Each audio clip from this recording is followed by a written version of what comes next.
Paris நகரில் ஈழத்து இளைஞனின் ஓவிய கண்காட்சி ஒன்றுக்கு நான் செல்வதாக உங்களுக்கு முன்னமே கூறியிருந்தேன். நான் அந்த கண்காட்சியில் போய் நான் கண்டு கழித்ததை உங்களோடு பகிர்ந்து கொள்ளணும், அவரை பற்றிய இன்னும் சில விடயங்களை உங்களுக்கு சொல்லணும் என்று தான் இதை நான் சொல்லிக் கொண்டிருக்கிறேன். இவருடைய தனிப்பட்ட விடயங்களை நான் இன்னொரு முறை காணொளிப்படுத்துகிறேன். அதாவது அவரை பற்றி அவரை சார்ந்த விடயங்களை. இந்த கண்காட்சியை பற்றி மட்டும் நான் உங்களுக்கு இன்று கூறிவிட்டு செல்கிறேன். இந்த கண்காட்சியின் முக்கியத்துவமான விடயம் என்னவென்று சொன்னால் இயற்கையின் காவலர் என்று கூட சொல்லலாம். நான் தவறாக சொல்கிறேனோ தெரியவில்லை. ஆதிகால மனிதன் இயற்கையே காவல் தெய்வமாக கொண்டிருந்தான் என்பதை அவர் மனதில் கொண்டுதான் இந்த ஓவியங்களை வரைந்திருக்கிறார் என்பது என்னுடைய எண்ணப்பாடு. இவர் வரைந்த அத்தனை ஓவியங்களுக்கும் அவர் பயன்படுத்திய வர்ணங்கள் எல்லாம் இயற்கையாக கொண்டு எடுக்கப்பட்ட வர்ணங்களாக இருக்கிறது. மஞ்சள் தூள், கோப்பித்தூள், கரி இப்படியான விடயங்களை வச்சுத்தான் அந்த ஓவியங்களுக்கு வர்ணம் தீட்டியிருக்கிறார். இந்த வர்ணங்களை நீங்கள் உங்களுடைய சாதாரண கண்களால் பார்க்க முடியாது. ஃபோன் வச்சு பார்க்கும் பொழுதுதான் அவர் அந்த வர்ணங்களை அப்படி தீட்டி இருக்கிறார் என்று துல்லியமாக தெரியும். சாதாரண கண்களால் பார்க்கும் பொழுது அந்த வர்ணங்கள் தெரியவில்லை, அந்த ஓவியத்தின் வடிவம் மட்டும் தெரிகிறது. ஃபோனை வைத்து அல்லது ஒரு பூத கண்ணாடி வைத்து பார்க்கும் பொழுதுதான் அந்த வர்ணம் தெரிகிறது.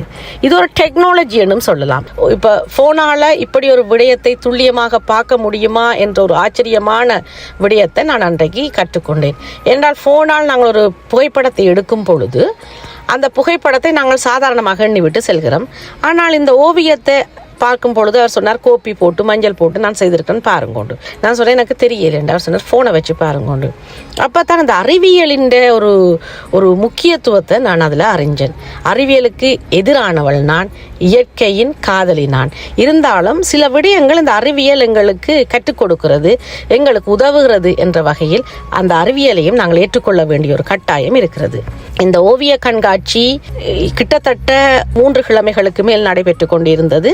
இவருடைய நாள் தான் இந்த நாள்.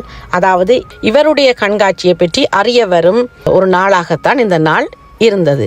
இவர் தன்னுடைய ஓவியங்களை அதில் ஒரு விலை போட்டு வந்தவர்களுக்கு பிடிச்சிருந்தால் வாங்கி செல்ல சொல்லி அதில் விலை போட்டு கொடுத்திருந்தார். தன்னை பற்றியும் சில விடயங்களை கூறியிருந்தார். நேர பற்றாக்குறையால் அவரை பற்றி நிறைய அதில் வச்சு என்னால் அறிய முடியவில்லை, உங்களுக்கு தர முடியவில்லை.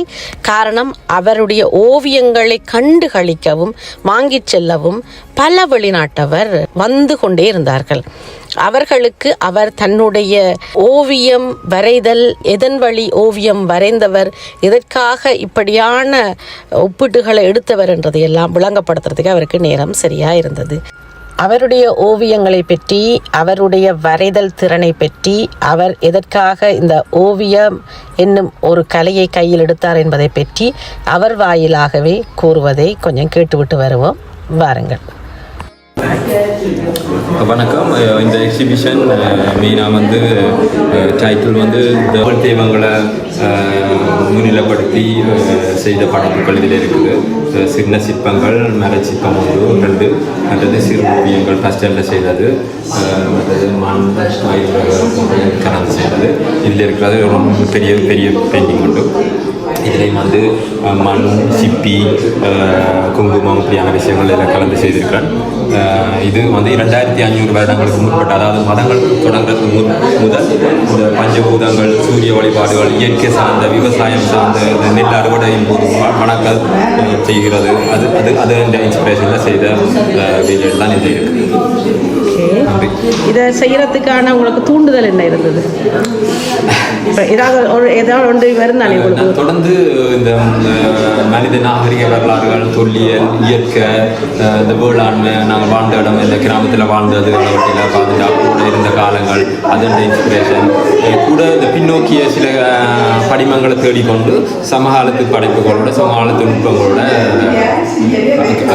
பழமை விரும்பி நீங்கள் பழமை விரும்பி அதை திரும்ப கொண்டு வர விரும்பி இயற்கை சார்ந்த விரும்பி என்று சொல்ல இயற்கையை மீட்டெடுக்கிற இயற்கை விவசாயம் மிக முக்கியமானது. இயற்கை சார்ந்த உணவுகள், கலப்படமற்ற உணவுகள் முக்கியமானது. இப்போ அது இங்கே ஒரு வெளிப்பாடு தான். இந்த நான் சமையலில் விருப்பம், வீட்டு தோட்டம் செய்கிறது, அப்படி இது தொடர்ந்து இருக்கிறதால ஸோ அதை சார்ந்த பற்றி எங்கள் தேடுறது, சார்ந்த பயணங்கள் போகிறது, ஆப்பிரிக்காவில், கரேபியன் ஐலண்டில், கோட்லூக்கில் செய்த எக்ஸிபிஷன் எல்லாம் அது முடிஞ்சு அங்கே செய்த பயணங்கள் எல்லாம் மிக முக்கியமாக இருந்தது.